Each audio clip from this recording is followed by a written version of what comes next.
My first question is about Strawberry, one of the participants from your very, very early channeling sessions. How is he doing, and can you give us any updates on him? I assume you mean how is he doing in spirit, because he has passed. So the idea is to understand that he is in great joy and experiencing many of the things he didn't necessarily get to experience in physical reality with regard to his passion for experiencing things on your planet that express themselves as theme parks. So he is experiencing on a spirit level a reality that is in every single moment as exciting as a theme park on your planet can be. Could you briefly talk about the healing benefits and properties of hot springs? Well, again, this is relatively well understood on your planet about the infusion of certain minerals in your body that your body can absorb for its own balance and health purposes. Plus, of course, in being in a relaxed and meditative state within them, it can also aid and assist in your ability to transport yourself, so to speak, to a different vibrational level that will also allow you to absorb different frequencies on different levels that are good for your own spiritual expansion as well. So it's about the idea of being a little bit more relaxed, a little looser, letting go, going with the flow, and absorbing what you need from that balanced state.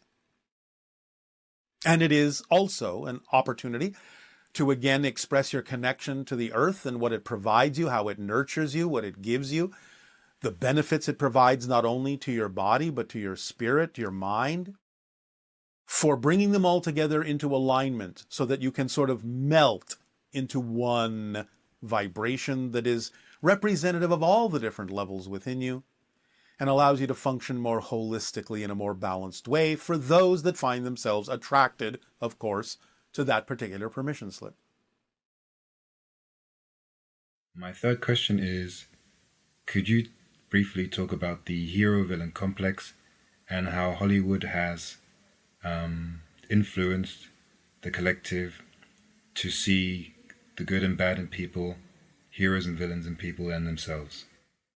All right, well, again, this goes back to the idea that story structure is something that's actually built into your psyche. It's something that you discovered within yourself. It's not something that you invented. There are certain kinds of vibrational chords within you that are representative of the theme of Earth, which is the transformation of dark to light, negative to positive, so on and so forth. And therefore, all of the stories that allow you to experience catharsis and transformation and letting go often contain the structure of hero/villain conflicts, because as you allow yourself to explore all the different ways you can transform that relationship in a positive way, you give yourself more opportunity to do so. It's not about really the concept of insisting on labeling people in a certain way, but it's simply more for the idea of representing the story structure within you that has to do with transforming from a conflictive state, a polarized state, to a more unified state that allows you to discover more of yourself and uplift yourself in your vibration in a way that creates you to be more aware of how you can become a different person using the vibration of the negative in order to catapult you there to that higher level and change you and transform you in positive ways by having encountered it. So it's a story about not necessarily invalidating the negative, but using the negative, using the villain to allow the hero to become more heroic, in a sense, in simple story terms. Of course, it also represents the idea of that within the self. In a story, it's just, shall we say, projected into the idea of different beings. But it's really more representative of that idea of transformation within yourself and the balancing of the negative and positive within. Hi, Bashar. And to you, good day. Good to meet you. I mean, good to see you, actually, not meet you. All right. Well, you're not exactly seeing me either, but we understand. I just wanted you to say hi to Cappuccino. Cappuccino. Hello. Frothy cappuccino. Okay. I just have a few questions. First one is, I noticed that during this particular election season, I'm not going to ask you a political question, but I noticed how there's so many different people with different perspectives, right? And Yes. I have friends who are, into the conspiracy theories, and then I have friends who are not. And as I was attempting to navigate what is real, what is true, I noticed that I had a little bit of trouble. And when the media is not necessarily always accurate, Yes. I just wonder, how do I gauge what is actually real and true? And the I'll ask you the second one later, but how do I gauge what's true when there's so many different perspectives? If you understand that the different perspectives are true in their own realities, then all you need to do is pick the ones that are true for you and yours. And that's it? Well, you don't invalidate the ones that are true in other realities. You don't say they're not true. You just say they're not relevant to me. And therefore, you move forward in the reality that you prefer, where you start eventually in the years to come to only experience the ones that are relevant for that reality and no longer experience the ones that are not. While those that are holding on to other truths will only experience the things that are relevant for their reality that they've chosen, and will no longer in the years to come experience the ones that are not relevant for them that might still be relevant for you. Got it. So, Bashar, then there's no need to try to convince anybody of what's true, right? It's just whatever is true for them is. You can make whatever statements you believe are representative and relevant for the truth of your reality, and I understand that if you do so, someone might change their mind if you prevent them with enough information to do so, but the idea is that they will have chosen to do so by attracting you to tell them these things anyway. Or they will have chosen to attract you to refute everything you say in order to use that as a device to reinforce the truth that they believe in. But it's all relative. It's all relative. And as I'm having discussions with people, it's just to be open and curious in why they believe what they believe, right? Yeah. It is simply a matter of perhaps approaching it as, consider this. Have you considered this? Can we explore this idea? Let's look at it from this angle. Because again, that's the point. The point is not to convince anybody of anything, because you can't. You can only share information that gives them an option to decide to align with what's relevant for you. Or again, sometimes people may attract people into their reality to refute everything they say in order to reinforce what they prefer to believe in all along anyway. So you have to look at the reasons for why the interactions are going on, what someone is choosing to get out of it or refusing to get out of it for their own purposes, for their own reasons. But it's really just a matter of exploring the ideas of why that's important to them. And again, as we said earlier in this transmission, you will often find, not always, but often find, that the things that seem to be polar opposite points of view are just surface features for something deeper that you may actually agree on if you find your way in your conversation to the core of why they feel the way they do or believe the way they do. And you might find something common down there that you can both understand as the reason for why you might have the polar surface features, because of the beliefs inherent in each person in terms of their interpretation of what they think they need to do to get the thing at its core that they actually most prefer. That you can explore different ways to achieve that can erase all the polarization. You can still maintain the unique differences and validate them, but you can let go of the polarization in an extreme form if you both come to an understanding of what is the reason why each of you is holding on to the beliefs that you're holding on to so strongly. What are you afraid of in letting them go to explore something deeper that might actually serve both of you equally? That's great. Yes. But there's no such thing as like, this is reality and this is not, right? It's all relative to what your perspective is. In a sense, there is a distinct reality, but the distinct reality is what we have defined as the 5 laws. Got it. Yeah. You exist. Yes? Yep. Everything is here and now. The all are one, the one are all. What you put out is what you get back. Everything changes but the laws. That's the stable description of existence itself. Everything else is relative based on what you believe to be true and your relationship to the structure of existence, which never changes. Got it. Okay, that's great. So it's a mix of like,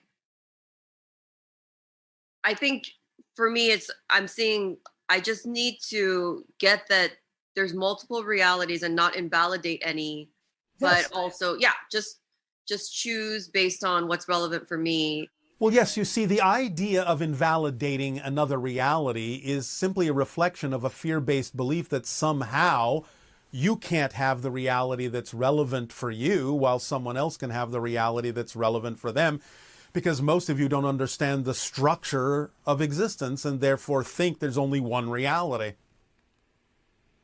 And therefore, I've got to be right, or I've got to be right, because there's only one reality, and we have to figure out which perspective of that one reality is correct, when in fact they're all real. But the point is, Bashar, like, it's not because I noticed there's a part of me that doesn't want to acknowledge other realities, because there's dark realities. They exist, right? Well, yes, of course. The idea, again, is they're simply based on the mechanical description of something that is positive or negative, mechanically speaking. The idea is that existence is very slightly biased in the direction of positive energy because there's a balance point between the two poles, because existence is not really a duality, it's a trinity. There's always a balance point between the two, and a balance point between the two still allows you the freedom to choose what you prefer, which means, in a sense, and I'm only using these percentages arbitrarily, but you get the point. You could say existence is 51% positive and 49% negative. And of course you can recognize that you may prefer, because existence leans that way. In other words, you're more in alignment with existence on the positive side than you are on the negative side. So you can recognize that you may prefer the idea of the way certain realities vibrate, more in accord with the true nature of your essence. But again, it still doesn't mean you have to invalidate the one that you don't prefer, because many times the one you don't prefer has still gotten you to the point of choosing the one that you do. So you can use negative energies, negative realities in a positive way, just as you can use positive realities in a negative way. It all comes down to how you use the way existence is structured, use its nature for your own purposes, and the awareness to know why you chose that, as opposed to choosing something else. But why invalidate the stepping stone that brought you to this realization? Got it. Thank you. You're and welcome. I have one more question. I went to Mount Shasta for the first time. Yes. And it literally felt like another reality up there. Yes. Well, the vibrations that are different are a different reality. They are. Okay.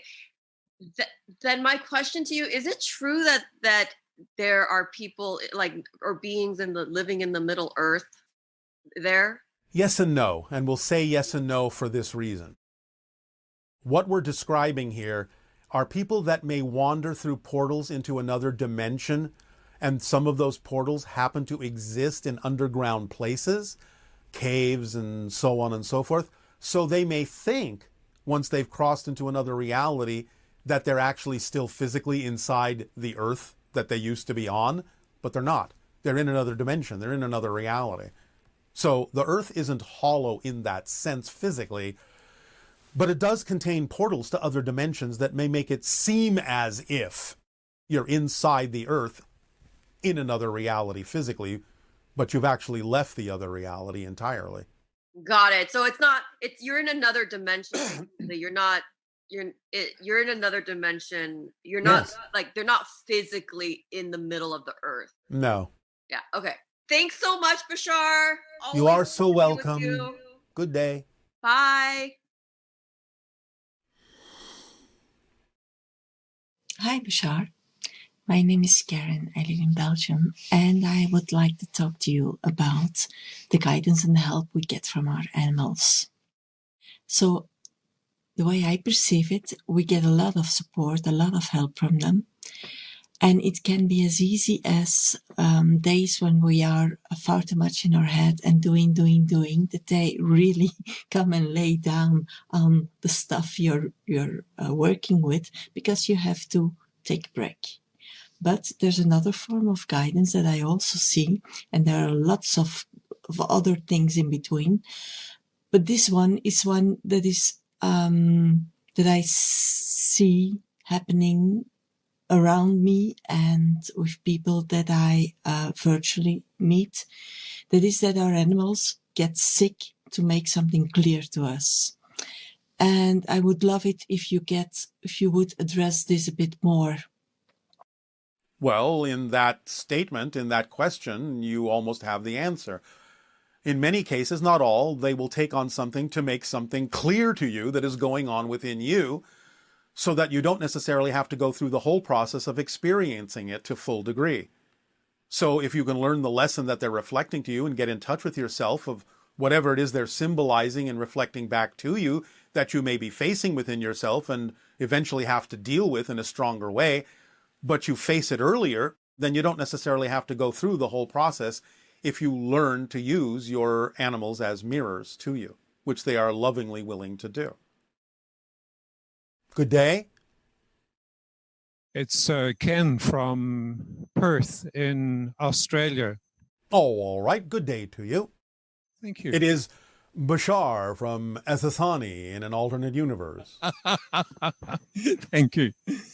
My main question, I've been very strongly attracted to these downloads probably since 1991. Yes. I've also interacted with you once in Perth. Yes. You've said that anyone attracted to these downloads is probably connected to the hybrid agenda. Yes, generally speaking, that is so. I've never felt a strong connection, and the closest I came was in 2013 in Hawaii with the Dolphin Swim Group. Yes. April led a meditation. Do I have a connection? And if I do... You do, but the thing of it is when we say that people generally have a connection who interact with us, that doesn't mean you all have the same kind of connection. It doesn't mean you all have the same job, so to speak. And some of them may feel stronger than others. So you do have a connection, but it's mostly an informational connection in the sense of sharing information in the hybridization agenda that helps promote the acclimatization of the hybrids to Earth where they will eventually come to live. But you're using other connections you have also to do this, such as your Sirius connection, hence the dolphins. Do I have a serious connection? Yes, I just told you you did. Yes, okay. So the idea is that you're using other connections to impart information. You talked about downloads to you from us, but you're also getting downloads from others, and you're also giving downloads to the hybrids of information that you're gathering through your experiences with some of the other different connections you have, like with Sirius and the dolphins and so on and so forth. So you're kind of wandering around gathering information and simply lightly dispensing that information to them that assists them in understanding the environment of Earth.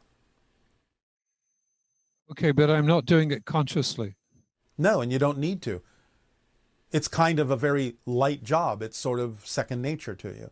So you just go about doing it in the dream state mostly, and then you impart it, and then you come back to your life and go about gathering some more without letting the idea that you're doing it interfere with your ability to simply do it. Okay, so can I be more conscious of this? If you wish to, but in most cases, it doesn't really serve you because you know that focusing on it that way might actually slow down what it is you're doing on Earth. But yes, it's certainly available to you if you wish, and you can simply ask for it when you go to sleep. More conscious awareness, more memory of what it is you're doing, more specifically on your own terms. So by all means, you can meditate on that question or Just ask it when you fall asleep and see if over a brief period of time you start having different memories of having participated in the hybridization agenda in different ways.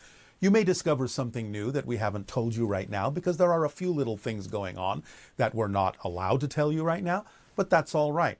So yes, you can ask for more conscious realization of your participation in the agenda. Okay, that's exciting. All right. A second question. The exercise from increasing the probability of contact. Yes. I followed the instructions precisely. Yes. Oh, good for you. Thank you. When I considered doing it, when you first described it, I felt a tinge of fear when I thought about doing it in my camper van in outback Australia on my own. Yes. But nothing when I was at home. When I actually did the exercise, I didn't feel anything. I didn't feel any fear. And in fact, the second time I did it, I felt this profound sense of empathy for the gray. All right. What's going on that masks my feelings? Because I'm sure if I met a gray, I would feel fear. Oh, you're sure you would? Why are you so sure? This is exactly what this exercise is for, is to bring up these ideas within you and explore whether or not you really have to maintain that definition. Are you so sure you would feel fear? Well, I'm not sure, I suppose. Thank you. But... So continue with it and see what happens. That's all you need to do for now. Okay. I mean, my wife had the same reaction. I understand. Just continue, see where it leads you, and then maybe you won't be quite so sure and you will just go with the flow. Third question. Yes. I have a small tumor growing on my pituitary gland. So realizing that there are no health readings. Energetically, what am I doing to create this? Because it's been surgically removed twice, and that's traumatic. You are expanding the idea of your senses, what you classically on your planet call your third eye. But again, the idea of the fear you are exploring is kind of turning it into what you would perceive to be a little bit of a negative experience, although it doesn't have to be. So the idea is that it's simply a reflection right now of some of the residual fear-based beliefs you might be dealing with as you expand your consciousness. You can smooth this out and balance this out over time so that it doesn't have to manifest that way. But again, we would suggest that you keep moving forward with any exercise that allows you to think that fear might come up in any experience you attract in your life, and start to balance that out so you don't have to be so sure that the exploration of other realities and other aspects of your own consciousness in any way, shape, or form has to manifest in a fearful way. Drop that insistence and see what happens. Yes, a fear of money, I suppose, is the biggest one. Whatever it is, drop it, explore it, make it nonsensical, realize it doesn't have to have that limited definition that you're imposing on it, preventing other forms of abundance to come into your life. Just start exploring all the definitions and allow yourself to buy into the ones that allow you to feel lighter and more relaxed, so you can go with your flow in the realization that your flow knows exactly where you need to go, so that you can understand how to change your definition of surrender from a lack of control to a control that is automatically built into you. It's been a long journey. It has been the journey it needed to be up to this point. It may accelerate, but don't invalidate the time it has taken, for it has brought you to this point of realization so that you can move forward along a path of less resistance. Thank you. You are welcome. On the 21st of October this year, my wife and I were on holiday in our camper van. Yes. Somebody with an apparent death wish drove straight at us. Yes. And my wife swerved off the road. We got struck on the back, but there wasn't enough damage. We were able to finish our trip. All right. How exciting. Yeah. Well, what did that do? Did it bring you fully into the moment? We didn't feel fear. All right. At all. Then it brought you fully into the moment that no matter how it may seem, you are fully in control of your reality and that you'll be fine. Okay. You have met death and found it to simply be a teacher, an enlightener, an illuminator that brought you into the moment, which is where you need to live. So death taught you how to live. So he didn't die in that situation. No, you learned to live in the moment. I have two more. Anytime you remember what that felt like in that moment, you are in the correct vibration to truly be yourselves in the moment. Act from that knowledge, act from that frequency, and you will always be acting in the moment. Oh, yes, that I can do. All right. Thank you. Two quick questions. Yes. The bushfires in Australia, we have a federal government determined to increase fossil fuel use. Are these fires a reflection of those attitudes? To some degree, and they are a reflection of the idea of choices that have been made that allow for certain factors in your climate to reflect to you that things are out of balance. Okay, yes. And a last question. We're sitting in 5G shadow. In Australia, it's very much business before citizens. And so it's unlikely to be tuned to our biology. It would just then do something about it. Well, either move, or do something to make sure that it is tuned appropriately. Or create something that will tune it for you as it filters through. You have many choices. Find the one that you are most excited about and act on it to the best you can. And if again, we fear it. And again, I was just about to say, don't be afraid. Death has shown you the state of being that you need to be in to not be afraid, but to be in a place where you can act in the way you need to act that is more representative of the state of being and the reality that you prefer to exist in. So don't get too caught up in the idea of the negativity that others may be demonstrating, because that doesn't mean that it's your reality just because you can see it. So learn the lesson that death has taught you about how to be in a pure state of life. So regardless. Ignore it. No, not ignore it. No, okay. It's not about ignoring it at all. That is absolutely the opposite of what we are saying. It is recognizing it fully for something that simply doesn't vibrate with compatibility in your reality. That can't reach you if you are in that state of living in the moment, because it doesn't belong to your reality, even though you can observe it. It's on the other side of a glass wall. You can see through it, but nothing can reach you through it. That doesn't belong in your reality. The membrane is only permeable to vibrations that are compatible with the reality you prefer. So we have no COVID-19 here either, which follows the same pattern. All right. Not part of our reality. All right. Bashar, your downloads have been my companion for such a long time, and I thank you, and I thank Daryl deeply. Again, it is our passion and our pleasure, and remember, what has truly been your constant companion is yourself, your own higher mind. So enjoy the journey with your friend hand in hand. Good day. Thank you. Bye-bye.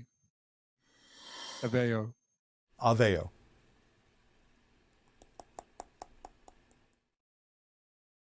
Hello, Bashar. I have a couple of friends. They have polyamorous relationship.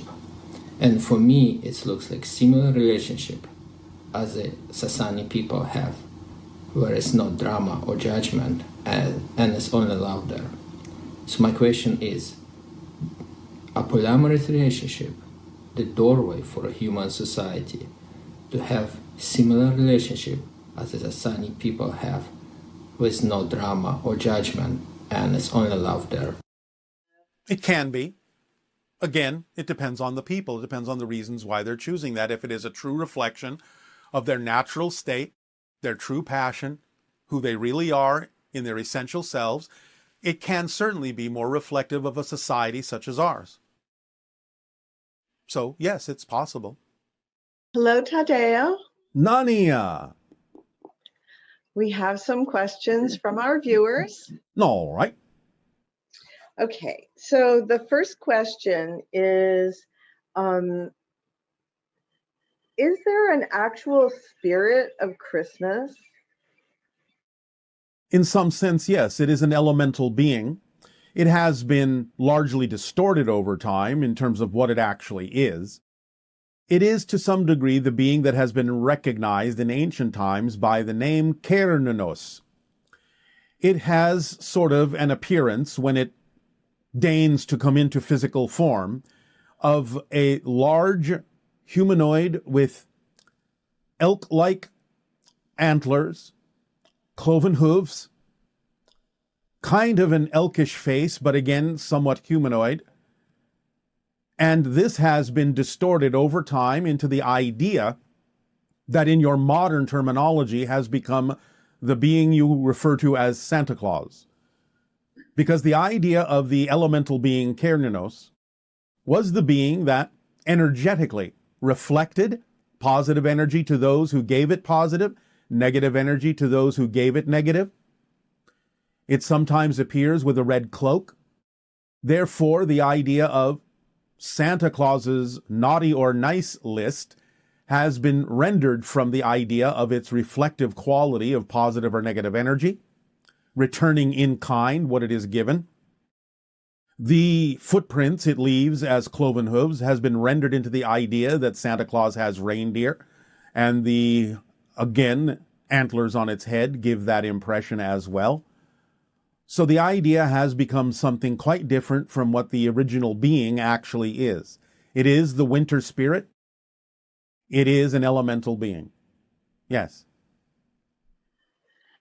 Okay, and do you have anything analogous to that spirit like Santa Claus on Essassani?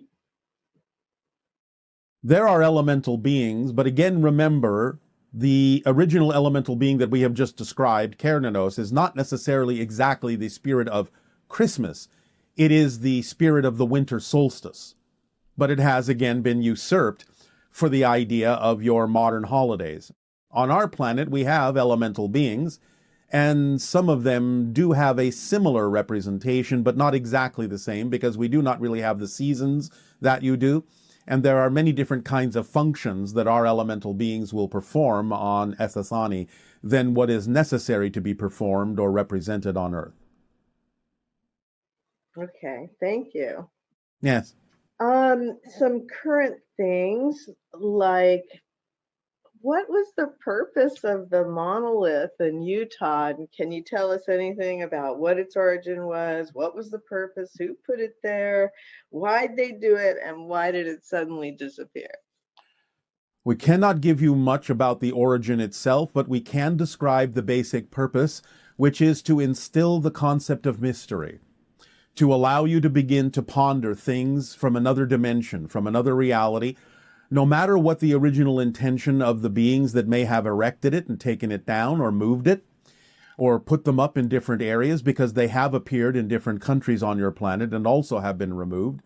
This is a coordinated effort to put you in touch with the idea of other realities, other dimensions that are touching your world. Even if it was created by a human, they have in some sense been spiritually guided to do these things in order to allow you to pass through into another reality, because the energy has now shifted.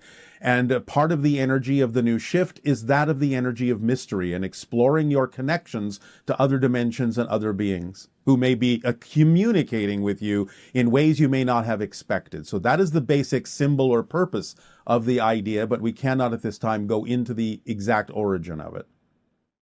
Okay, it's kind of interesting. It reminds me of crop circles, and the people who copy them and make them also are actually participating without realizing it in helping consciousness. In some way, shape, or form, regardless of their intention, yes.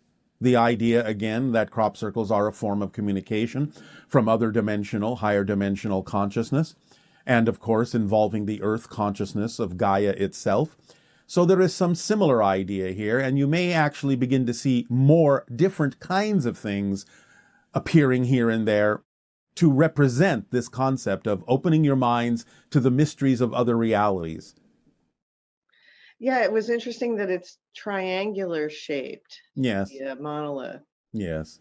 Wasn't that what his original intention was, for it to be tetrahedral? Are you referring to the idea of the filmmaker? Yes, 2001. The idea actually in the original literature was more pyramidal.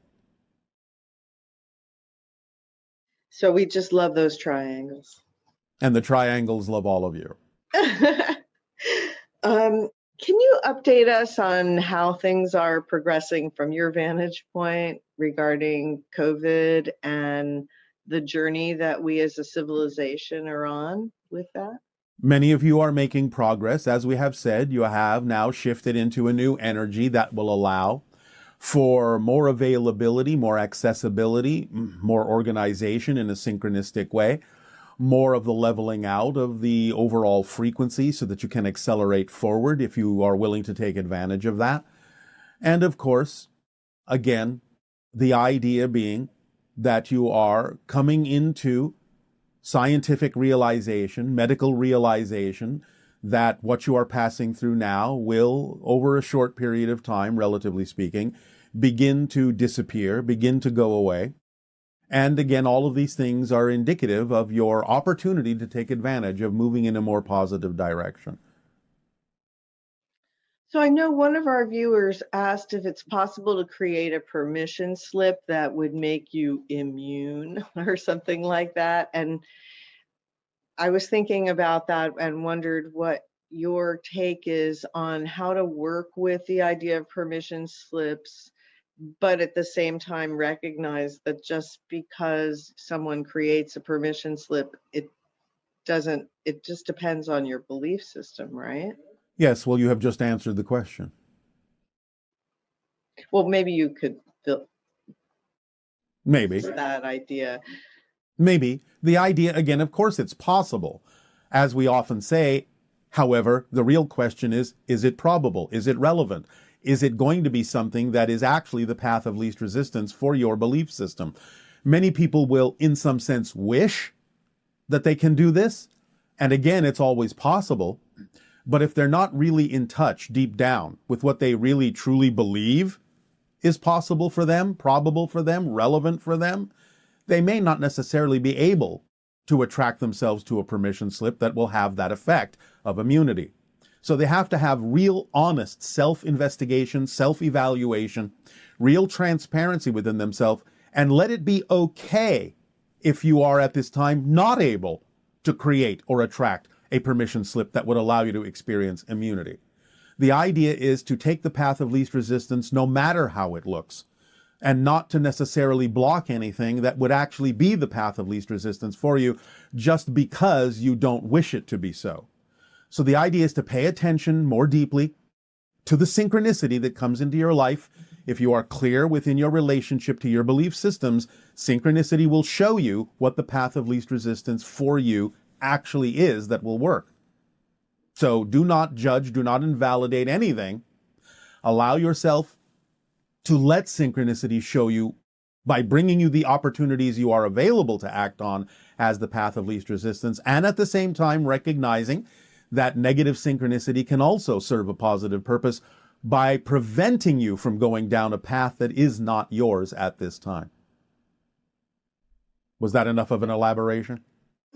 Yes, it's interesting, the challenge of understanding whether or not you're choosing a permission slip and you're quote unquote deluding yourself into thinking that that's going to solve something. Well, that's why we say it takes great honesty within the self to understand the reason why you are asking for something to happen in a certain way, because it can very quickly go into insistence and avoidance of what is actually going on within your own belief system. and what is going on within the fear-based beliefs that you may be holding on to, insisting that it has to happen in what you typically call a more spiritual way, when in fact there is nothing that is not spiritual about any path in physical reality if it is truly in alignment and your path of least resistance. So again, it takes great honesty in investigating the self to know the reasons why you may or may not be choosing a particular path.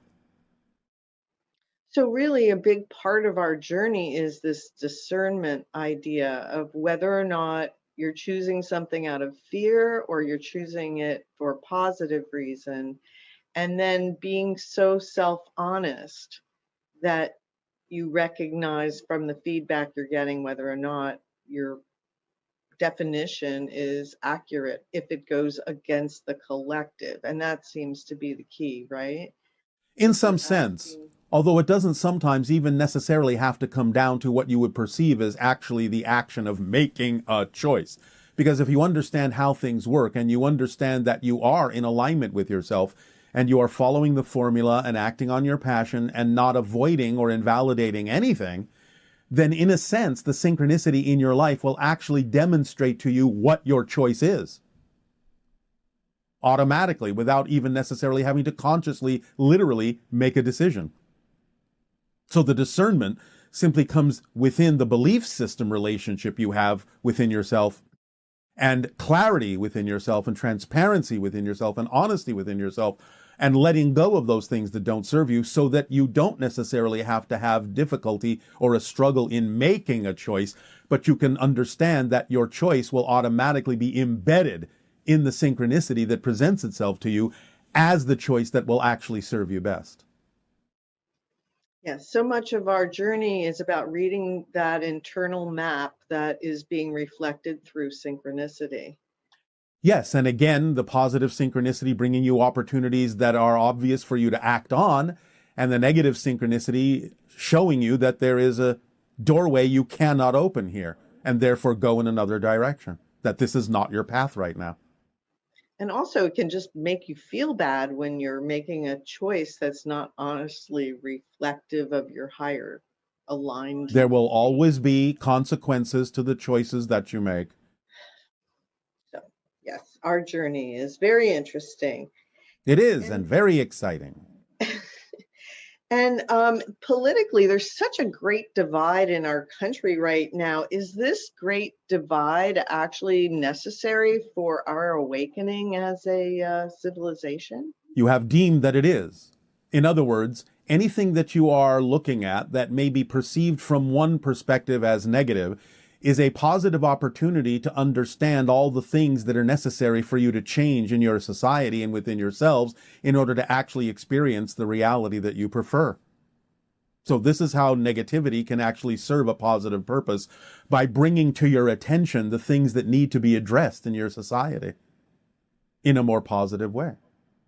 Well, what is the anti-science consciousness idea reflective of at this stage of our evolution, since previous levels of civilization really had not near the amount of information we have now, and theirs was more based on superstition or just intuition, and now there seems to be a conflict about whether to believe in science. Yes, but this is a very large subject that we don't have time to go into at this moment. Putting it very, very simply for the moment, and again, realizing that this is a threshold crossing for many people, you still have to look at this to some degree, even though there may be collective agreement in one side or another, as an individual idea. In other words, on a case-by-case basis, as to the reason why someone may reject the concept of science, because there may be positive and negative reasons for this. This is a very deep and complex subject, and we will go into something like this at a later time. Please proceed with the questions you have at hand. Okay, and so we've noticed that more people in our civilization are choosing not to have children. Can you comment on how that factors in with what's happening right now as we evolve? Well, again, the idea is that you are recognizing that you don't necessarily have the systems in place to be able to handle more of a population. It's not that your world is, in a sense, truly overpopulated. It's simply that the systems you have designed are insufficient to handle the growing population, and therefore, intuitively and instinctively, many individuals are slowing down their reproductive processes and waiting for certain changes in your systems to happen when it becomes more evident in those new systems that it can handle the population that you have, with new ideas of political borders, new ideas of delivery systems, new ideas of tapping into free energy, and all the things that would allow your planet to thrive in a way that is more commensurate with a larger population. Just that starting around the 1960s, there was a very intense interest in, or maybe even a little before that, about ETs. Yeah. And then our literature and our movies and everything was focused a lot on ETs. And then Yes. like around the 80s, or at the 90s, I guess, it kind of declined, the interest. And then it's changed now to what now it seems to be reviving again, I guess. These things will always go in cycles, but it's not so much that the interest declined in any particular period. It's just simply that you became used to it, which is the point. Because it's all part of the acclimation process for open contact. To present many of these things to you, allow you to sort of absorb them, get used to the idea. It may appear as if interest has waned, but it simply goes to the core groups that are maintaining investigation into these things. And when more information and new information then comes out, it may appear that the interest is rekindled. It's not that the interest has declined. It's simply that at a certain point, your society has gotten used to it and allowed it to become something more normal. Therefore, there's no real reason to call it out as anything different until something different happens.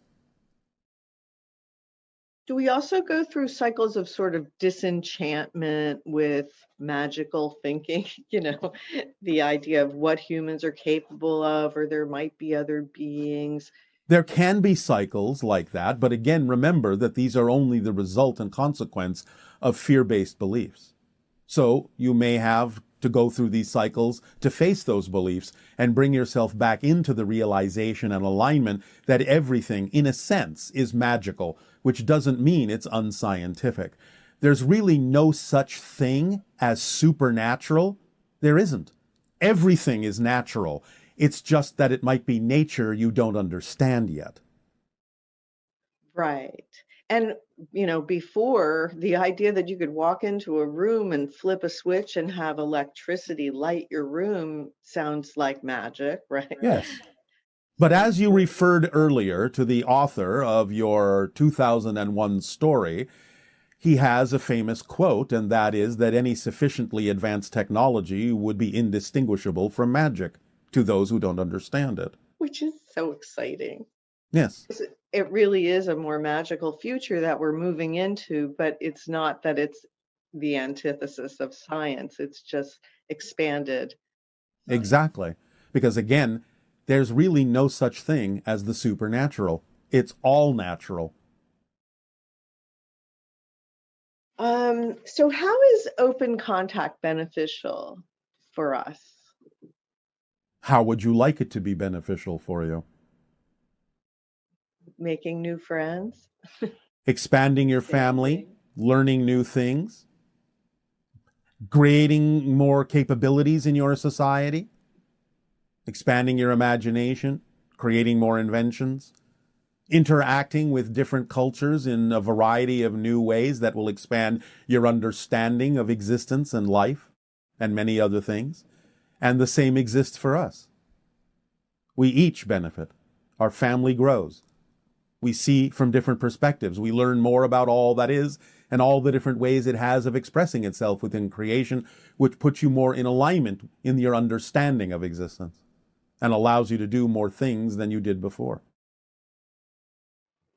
I know one person was asking about the evolution of humans, and as you're expressing that, it just brings to mind the idea that as we evolve, we appear to be more and more magical, more and more in touch with extra dimensionals, extra other dimensions, and making that more normalized in our experience of being physical.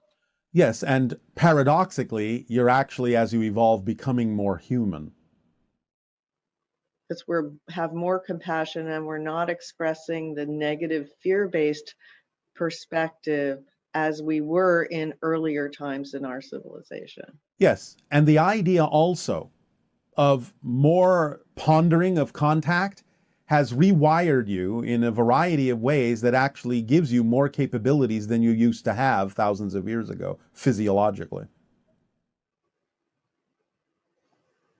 Yes, so interesting. So, what is the relationship between ET contact and fourth density? Well, the relationship is a directly proportional one because we represent a higher frequency of physical reality.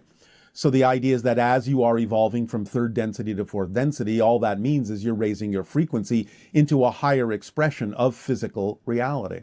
And extraterrestrial beings can represent that and can, if you're willing to match their frequency, allow that vibration to rub off on you, so to speak, so that you can begin to accelerate toward the experience of a higher level, a higher frequency, and a higher experience of physical reality that you're referring to as fourth density.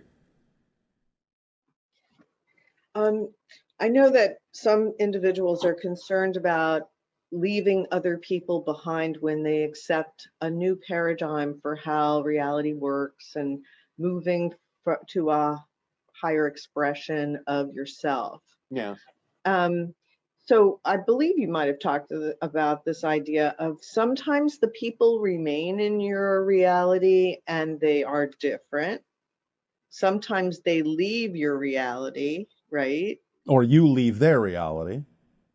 But the way that we experience it as an individual and the people we care about, what are some ways that, other than what I just said? I mean, how does this All right. work? Well, again, the idea is to increase your vibration into the realm of compassion. When you do that, you start to have a different perspective of the choices that different people may make, even if they don't make choices that are aligned with yours.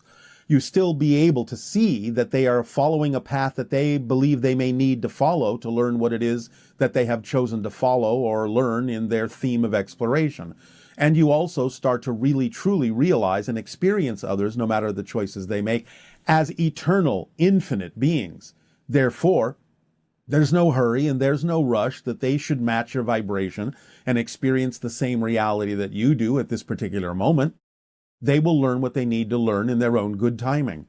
So the idea is to know that as you change and take yourself to other levels and other parallel realities and other versions of Earth that may not necessarily be vibrationally compatible with what they are choosing for themselves, thus giving you the appearance of leaving them behind or them disappearing from your life, you still have to know that we're all interconnected, that we all have our own paths, and you can have the compassion to let them walk their path without thinking that there's something wrong in them doing that.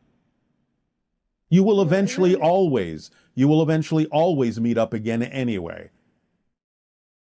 It actually is so similar what you're describing to the idea of losing someone through death and being willing to accept that they made that choice and that for their timing and their reality, that's what they needed. And that a lot of our resistance to someone leaving that way is the idea that you can't communicate with them anymore, you can't physically feel them anymore, and also that you're actually crying for yourself because you feel bereft that they left you, I guess, in a sense. Yes, but you will eventually not look at it that way anymore. In fact, the paradox and the irony is that the more you get used to the extraterrestrial vibration, you will also find yourself getting more in alignment with the vibration of spirit, and therefore you will see that there's a great deal of similarity in the dimension from which we operate and the dimension from which spirit operates. There is a lot of similarity between the vibrational frequency of certain extraterrestrials, such as ourselves, and those beings you call the spirits of the dead. Therefore, as you get used to us and perceive us more, you will perceive the dead more often as well, and learn that you can communicate with them just as easily as you will learn to communicate with us. So this kind of, shall we say, to use your language, gives you a twofer. A 2-for-1. Learning to communicate with us and matching our frequency will also allow you to match the frequency of the dead. It is actually fascinating because if you love someone that's died and you reach out and connect with that energy over and over again, it actually trains you to be more capable of interacting with other beings in other dimensions, such as ETs. Correct. It's great. So it's actually a gift when someone you love transitions. They're actually bringing you much closer into contact with spirit. Because you are attempting to connect to them. Therefore, you're reaching out with your energy and your mentality and your emotionality toward them. So it actually starts training you to reach out toward that frequency because you so strongly wish to remain connected to them. I know, and most people don't even feel it, that the person on the other side is connecting and reaching out because they're in such grief, their vibration drops and they can't. Yes. And in fact, the irony of that situation is that beyond a certain point of what you might call natural grieving, to get used to the idea that they are not physical anymore, the idea is that many times when such spirits attempt to contact you, to attempt to communicate with you, because of the definition you're holding on to that you have lost someone, that you're not connected to them anymore, just because it isn't the way it used to be, you may actually experience that communication as more grief. So sometimes when out of the blue you suddenly remember them, think of them, and start grieving and crying and being sad, that may actually be an indication that they're attempting to contact you, but you're interpreting their energy not as a communication, but as a loss because you're still holding on to that definition that you're no longer connected to them, that you've lost them. So that's the irony sometimes of grieving much later on, when the idea is they're attempting to get you to simply realize that they're still around. Yes, it's the idea of resisting the change that they chose, and then not realizing that you have a new language to learn. If you want to talk to that person, you need to open up to the possibility of the form of communication they choose. Because when someone loves you, they don't stop loving you just because they transitioned. If anything, they're always focused on how much they love you. So yes, it's this is their why. language. Yes, it is literally like someone simply moving to a different country.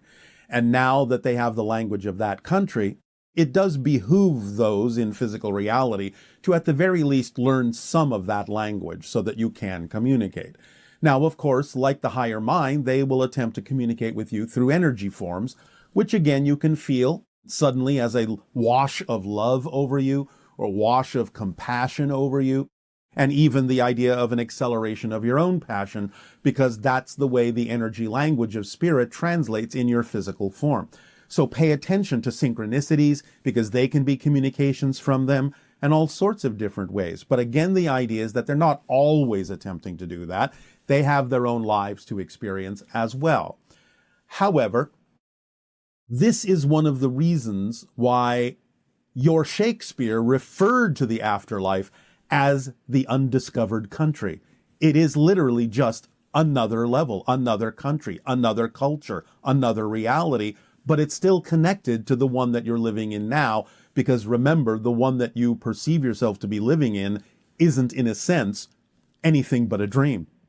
You are still in the spirit realm. You're just dreaming that you're not. So in many ways, there's not always a reason for those who have passed to contact the physical part of you, because they're already in contact with the greater part of you that exists alongside them in the spirit realm. They're not missing you because you're already there. Yes. A new chapter. Yes. I mean, it is a new chapter when someone passes, and all you have to do is accept the next chapter of that book. Exactly. It will be a fascinating read.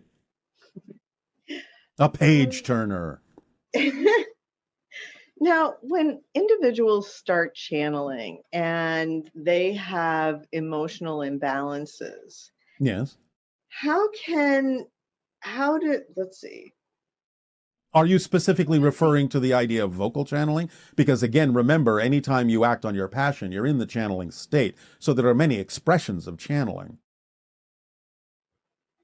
Well, sometimes when people start channeling, they become overwhelmed and anxious and all of Yes. these kinds of things. And there's not a real clear sense of, is this another entity? Is this their consciousness? Yes, well, there doesn't have to be.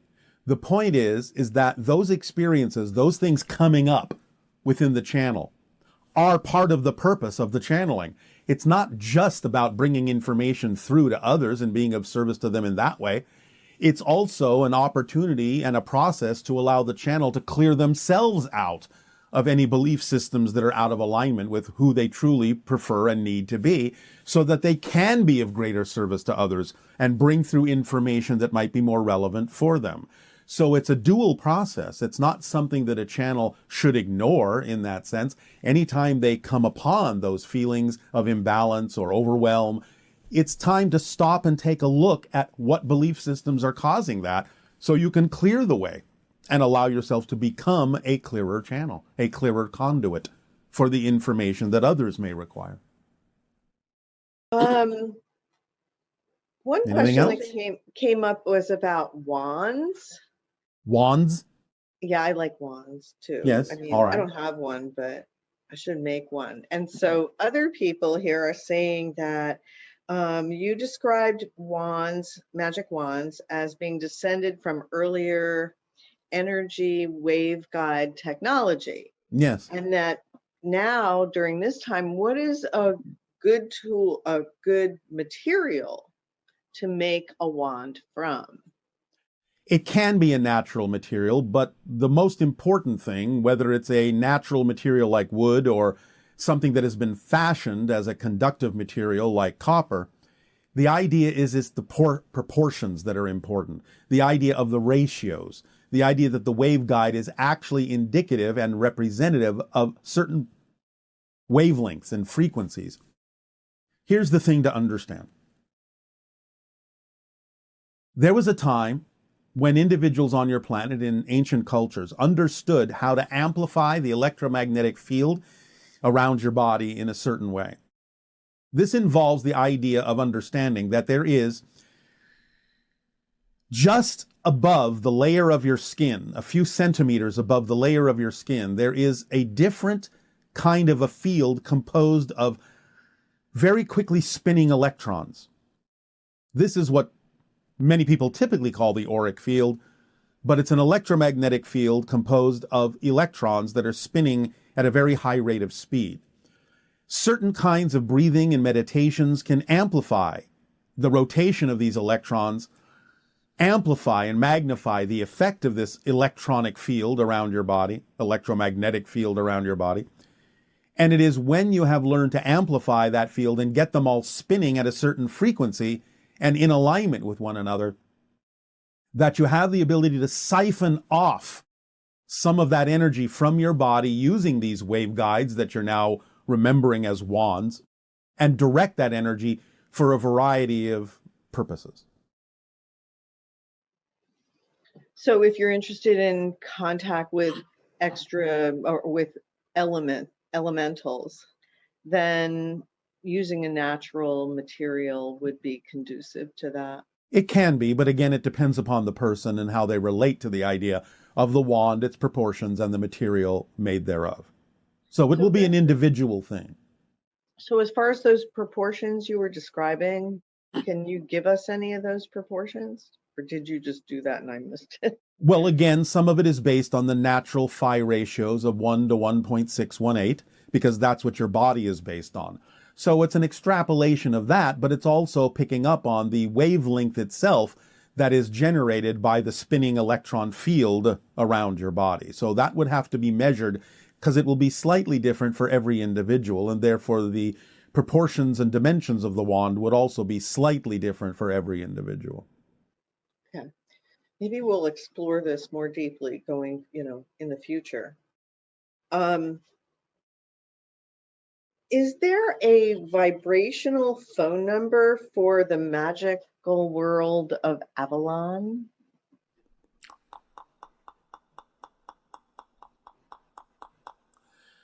It is a green fleur-de-lis against a black background. Now, there can be some augmentations to this, but in general, an emerald green fleur-de-lis against a black background can, for many individuals, put you in touch with the vibrational frequency archetypally of what you are referring to as Avalon. Thank you. Yes. Okay, so these are questions that are more based on consciousness and personal growth and everything. Yes. What is your definition of conflict? That which is out of alignment with itself in a challenging way that allows it, if taken advantage of, to grow, or, if not, to descend further into conflict until it is a pressure, until it becomes a pressure that forces individuals to go in a new direction.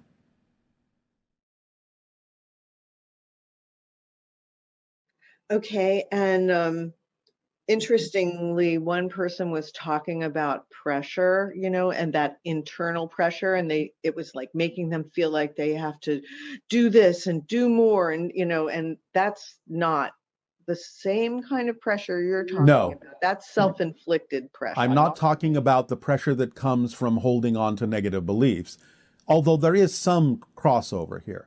I'm talking about the idea of an energetic pressure that comes from being out of alignment. Of course, that's based on the idea of out of alignment beliefs, negative beliefs, but we're talking about something that actually begins to happen neurologically to you in a way that throws you off center, in a way that can keep you off balance, in a way that ultimately can make you choose to back yourself into a corner so that there's no other way out but up.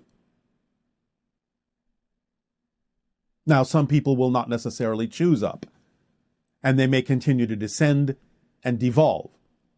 But the idea, again, is that it is a self-created pressure coming from the idea of imbalance, misalignment within the energy of the self. Again, yes, to some degree connected to the idea of fear-based beliefs, but experienced a little bit differently, in the sense that it's all the energy is going to sort of crushing you into a smaller space, forcing you into a misalignment that is painful enough to give you the opportunity to decide to move in a new direction to free yourself. Although, again, some people will not choose to do so, and therefore may choose to die as a result. Yes, and you see that sometimes where someone has a bad break, so to speak, where things really go south, a tragedy or something. Some people are able to take that and turn lemons into lemonades. And some Some people people can turn lemonade back into lemons, yes. But then they start having a series of negative synchronicities, and that shows you that you are gone down the rabbit hole, right? When that happens. A particular kind of rabbit hole, yes. But again, depending on how you use that, it can be very similar to what we have described before as the watermelon seed principle.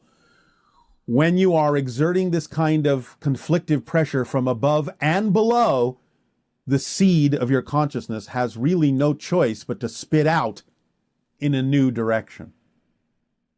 Otherwise, it will get crushed. But again, remember, you're always eternal. You always have another chance. And so what would be your definition of a challenge? A challenge is that which helps you grow, which helps you see more of yourself, which allows you to expand your perspective and your consciousness in a variety of ways, and is representative usually of the theme that you chose to explore that deals with transformation of yourself. Challenge is change. Challenge is the fifth law in action. Everything changes except the laws. So challenge is change in action, the fifth law in action. So when someone is making decisions from unconscious beliefs. Yes. Can you share a little bit more with us about how do you know if the choices you're making and the effects you're receiving are from unconscious beliefs or conscious beliefs? And Well, very simply, if you're not conscious of the belief that is creating the way you are responding or reacting to experiences, then clearly they are unconscious. Therefore, that's why we always suggest that you actually go looking for them to make them conscious, because you'll see the reflection in your physical reality, perhaps in the form of frustration or confusion. Those kinds of indicators are in fact indicators that there may be unconscious beliefs that you're buying into. And therefore, that's why we always say, go looking for them, dive in, investigate yourself, find out where the frustration and confusion is being generated. They're being generated by unconscious beliefs. Make them conscious.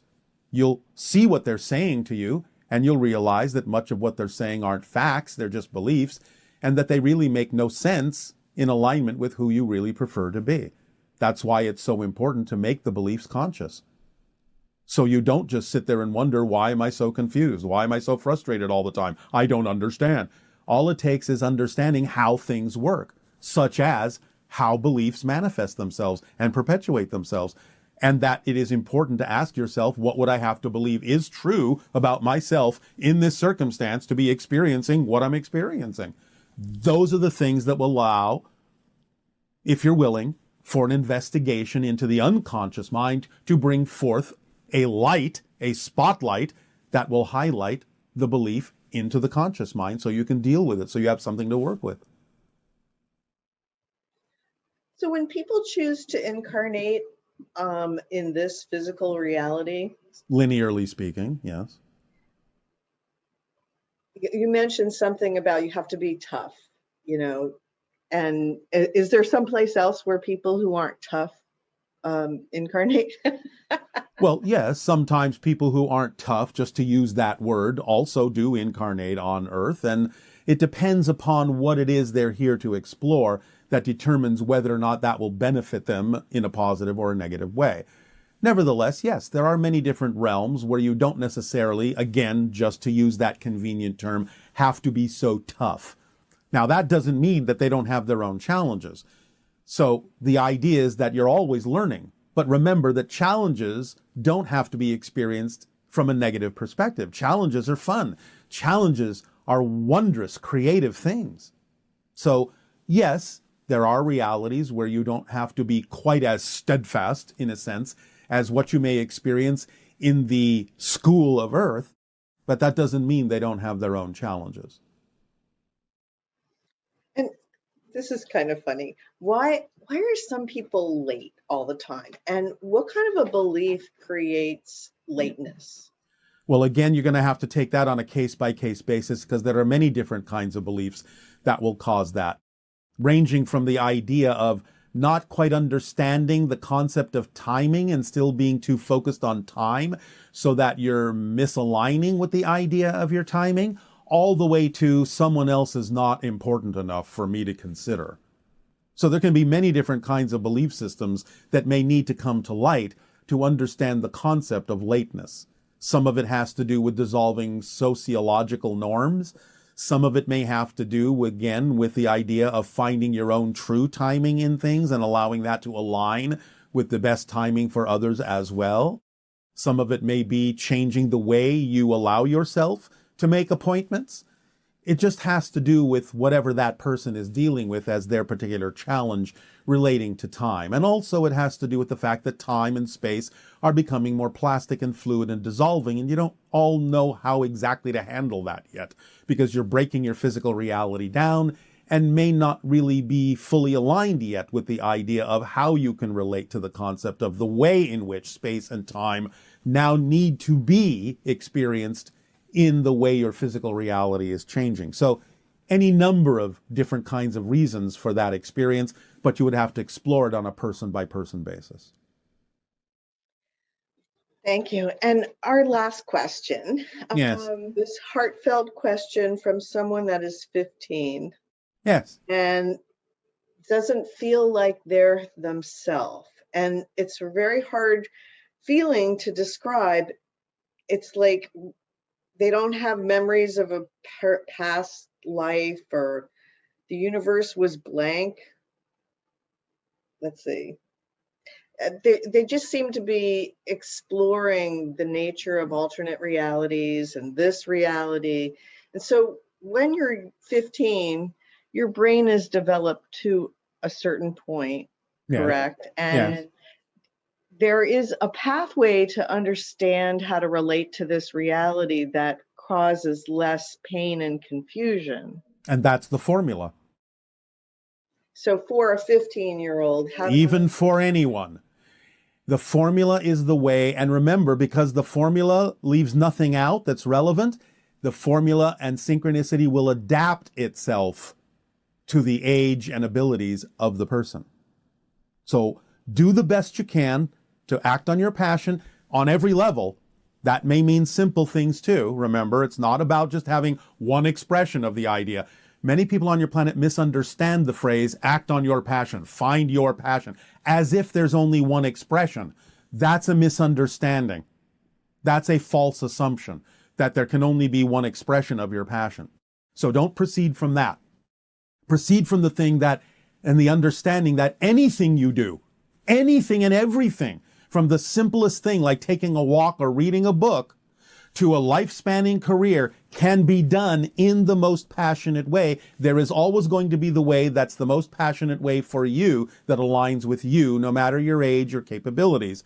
So allow synchronicity to bring you the opportunities and act on whatever you can that contains even just a little bit more excitement or attractiveness than anything else first, and let that be your guide through life, because it will always adapt itself to whatever capabilities, whatever point you're at in your life. It will adapt itself to you, because that's how it works, because it leaves nothing relevant out. Otherwise, it would be pointless if it brought you something you weren't capable of handling. So the idea is that when you're 15, it's easier to follow your passion because you're more in touch with that often. Maybe. Again, it depends upon the 15-year-old and what they've been taught up to this point.